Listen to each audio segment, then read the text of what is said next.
वो पल कैसा होगा जब आपके पास पैसा ही पैसा होगा। यह सवाल सुनने में सरल लगता है, लेकिन इसके पीछे एक लंबी कहानी हो सकती है। एक गांव में मोहन नाम का एक आदमी रहता था। वह मेहनती था, दिन रात काम करता था, लेकिन फिर भी उसकी तिजोरी हमेशा खाली रहती थी। उसकी पत्नी अक्सर कहती, इतनी मेहनत करते हो, फिर भी हमारे पास पैसे क्यों नहीं आते? मोहन के पास इस सवाल का कोई जवाब नहीं था। एक दिन वह गांव के सबसे बड़े ज्ञानी बाबा रामदास के पास पहुंचा, अपनी समस्या बताई। बाबा मुस्कुराए और बोले, पैसा ना आने के पीछे कई कारण हो सकते हैं, चलो एक एक करके समझते हैं। बाबा ने पूछा, मोहन, क्या तुम अपने पैसों का हिसाब रखते हो? मोहन ने सिर झुका लिया, नहीं बाबा, मैं हिसाब किताब में कमजोर हूँ। जो कमाता हूँ वह बस खर्च हो जाता है। बाबा ने समझाया, बिना हिसाब के धन कभी नहीं टिकता। अगर तुम नहीं जानते कि पैसा कहाँ जा रहा है तो तुम उसे बचा नहीं सकते। बाबा ने दूसरा सवाल किया, क्या तुम अपनी जरूरतों और शौक में फर्क कर सकते हो? मोहन ने जवाब दिया, मैं तो जो मन करता है वही खरीद लेता हूँ। बाबा ने कहा, यही समस्या है, पैसा उन लोगों के पास आता है जो उसे सोच समझकर खर्च करते हैं। बाबा ने फिर से पूछा, क्या तुमने कभी लंबी अवधि के लिए बचत की कोशिश की है? मोहन ने जवाब दिया, बाबा, मैं चाहता हूँ कि तुरंत अमीर बन जाऊं। बाबा हंसते हुए बोले, धन के पेड़ को उगाने में समय लगता है। अगर तुम तुरंत परिणाम की चाह रखोगे तो कभी स्थिर धन नहीं कमा पाओगे। धैर्य रखना बहुत जरूरी है। बाबा ने आगे पूछा, तुम अपने काम को कितना महत्व देते हो? काम तो करता हूँ, लेकिन कभी कभी मुझे लगता है कि इससे मुझे उतना फायदा नहीं हो रहा जितना होना चाहिए। बाबा ने समझाया, अगर तुम अपने काम को दिल से नहीं करते तो धन भी तुम्हारे पास दिल से नहीं आता। कर्म और आदर के साथ काम करना जरूरी है। बाबा ने आखिरी सवाल किया, क्या तुम दूसरों की मदद करते हो? मोहन ने जवाब दिया, बाबा, मेरे पास खुद के लिए कुछ नहीं है तो दूसरों की मदद कैसे करूं? बाबा ने कहा, यह सोच गलत है। जब तुम दूसरों की भलाई के बारे में सोचते हो तो ब्रह्मांड तुम्हें और अधिक देता है। देने से ही धन बढ़ता है।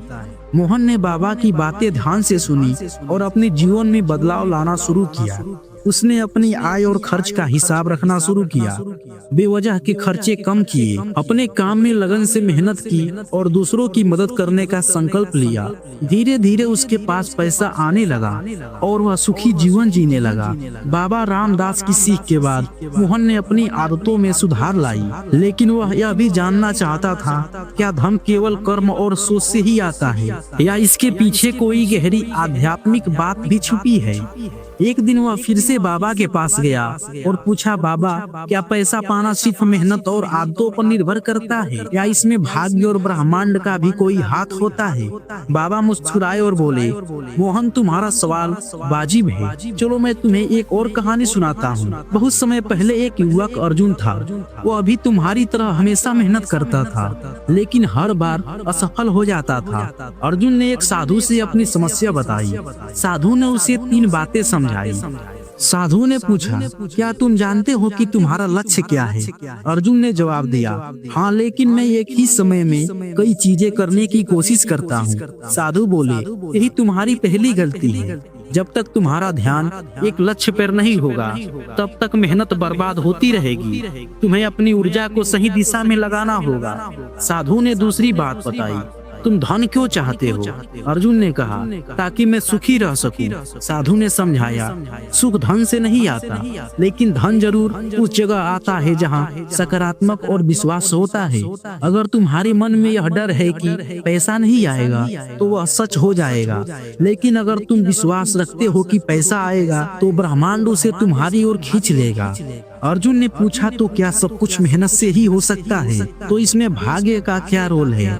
साधु ने जवाब दिया, भाग्य वही होता है जो मेहनत सही समय से मिलती है। अगर तुम लगातार मेहनत करते हो और धैर्य रखते हो तो भाग्य तुम्हारा साथ देगा। याद रखो, हर चीज का समय तय है, बस अपनी कोशिश मत छोड़ो।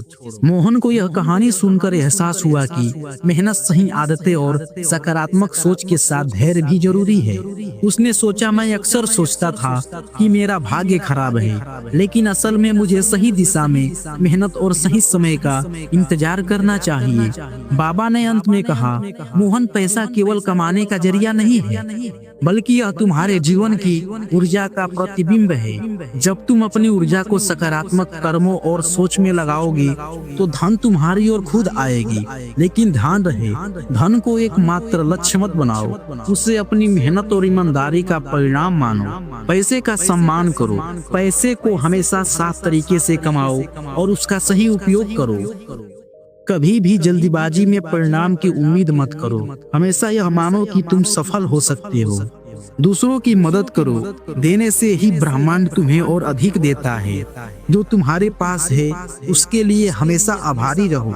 मोहन ने ये बातें अपने जीवन में अपनाई और कुछ वर्षों में उसका जीवन पूरी तरह बदल गया। अब वो न केवल आर्थिक रूप से समृद्ध था, बल्कि मानसिक रूप से भी शांत और खुशहाल था। यह कहानी हमें सिखाती है कि पैसे के आने और जाने का संबंध केवल मेहनत से नहीं, बल्कि हमारी सोच, आदतों और कर्मों से भी होता है।